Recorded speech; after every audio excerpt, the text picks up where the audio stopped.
አርቲስት ሄኖክ ድንቁ በአርሰናል ደጋፊዎች ታቅዶ የነበረውን የምስጋናና የሽልማት መርሃ ግብር መሰረዙን አሳወቀ።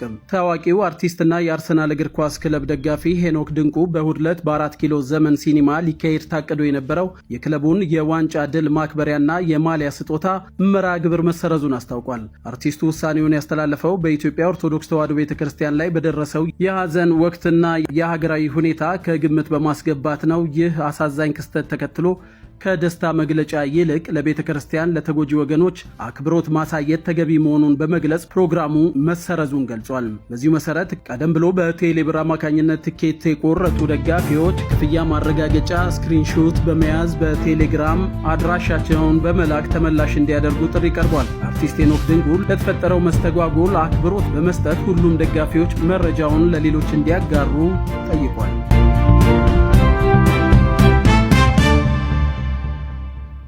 አርቲስት ሄኖክ ድንቁ በአርሰናል ደጋፊዎች ታቅዶ የነበረውን የምስጋናና የሽልማት መርሃ ግብር መሰረዙን አሳወቀ።